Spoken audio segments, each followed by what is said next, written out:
mengapa saya memilih agama Islam, yang notabene-nya agama Islam itu agama yang saya paling benci. Teman-teman orang Poso, Sulawesi Tengah pasti tahu saya. Ya, ketika kerusuhan Poso, saya orang yang bela agama Kristen. Teman-teman orang Kristen di kampung saya itu, di Batu Genjo itu pasti tahu saya. Saya pernah menjarah itu harta-harta orang Islam yang ada di Tentena, kita jarah, kemudian masjidnya kita bakar. Jadi kalau teman-teman bilang saya bukan Kristen sejati, oh salah. Saya Kristen sejati, saya pejuang dulu. Pasukan Kristus dulu saya. Nah, kemudian apa yang menjadikan saya masuk Islam? Tentunya ada alasan dong. Alasan saya tidak pernah belajar Al-Quran, teman-teman. Jujur saja, saya masuk Islam itu dulu hanya ingin mencoba 1, 2 tahun, 3 tahun, 4 tahun, sampai 5 tahun. Sehingga saya dulu kan pernah bersumpah dengan mertua saya dulu itu. Saya bilang sama mertua saya bersumpah, kalau seandainya 10 tahun masa keislaman saya tidak dapat kebenaran atau agama Islam ini bohong, maka Allah akan matikan saya.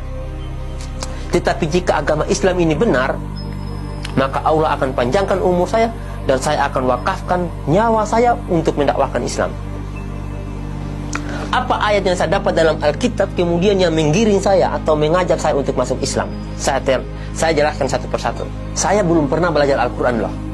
Ya, jadi saya masuk Islam modalnya ini. Ini saya masuk Islam demi Allah. Saya masuk Islam karena modal ini, modal Alkitab. Ketika saya belajar Islam itu, makanya kalau teman-teman mau, kosongkan dulu hati.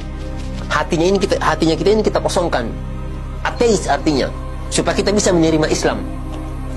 Jadi saya belajar Alkitab ini, saya temukan ayat. Jadi saya paparkan di sini. Ayat yang pertama, poin yang pertama di Yohanes 14 ayat 15 sampai 21. Kita buka ayatnya, ayat 15 dan 16. Ini kata Alkitab. Ini yang menjadi pedoman saya masuk Islam. Nanti akan beruntun tuh. Jikalau kamu mengasihi aku, kata Yesus, kamu akan menuruti segala perintahku. Ini kata Yesus ini. Jika kamu mengasihi Yesus, makanya saya ingin mengasihi Yesus. Saya ingin sayang kepada Yesus. Makanya kata Yesus kepada umatnya, jika kamu mengasihi aku, kamu akan menuruti segala perintahku. Aku akan minta kepada Bapa, dan Ia akan memberikan kepadamu seorang penolong yang lain, penolong yang lain, orang loh ini, orang yang Yesus maksud, supaya Ia menyertai kamu selama-lamanya. Jadi kata Yesus, jika kamu mengasihi aku, kamu akan menuruti segala perintahku, dan aku akan meminta kepada Bapa, dan Ia akan memberikan kepadamu seorang penolong yang lain, supaya Ia menyertai kamu selama-lamanya. Ini dalil yang pertama, seorang penolong. Oke, kita lihat siapa penolong itu. Nah, ini yang harus kita pahami dulu. Siapa penolong yang akan menolong kita selama-lamanya? Kita lihat pada kutipan ayat yang lain.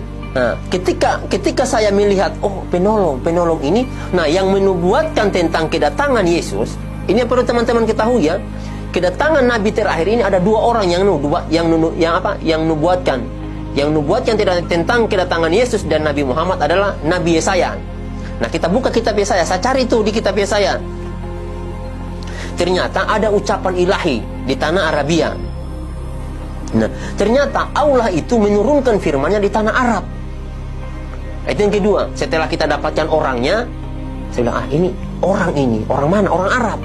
Nah, spesifikasinya lagi, orang Arab itu seperti apa? Dijelaskan tuh dalam Alkitab juga.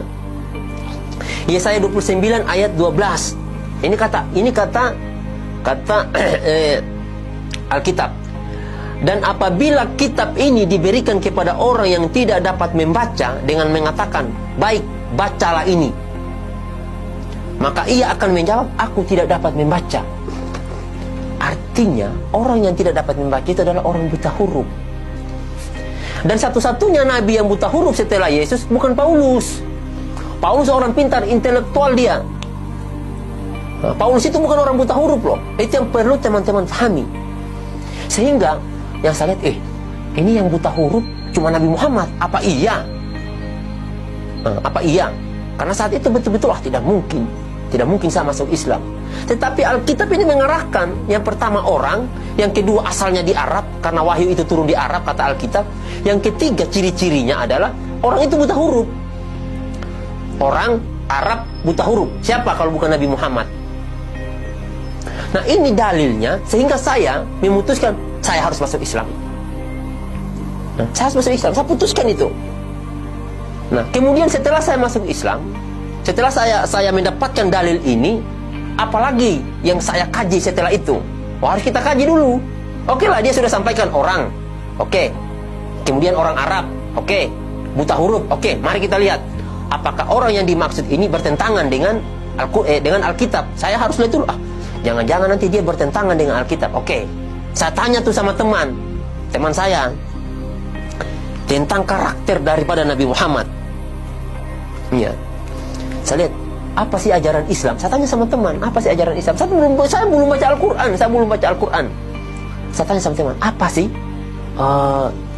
apa namanya ini, ajaran yang dibawakan oleh Nabi Muhammad? Dijelaskanlah sama orang Islam. Wah, Masya Allah, ternyata Nabi Muhammad tidak satupun menantang apa yang dibawa oleh Yesus. Ingat teman-teman ya, tidak ada satupun syariat yang Yesus bawa, syariat ya, atau ajaran yang Yesus bawa ditantang oleh Nabi Muhammad.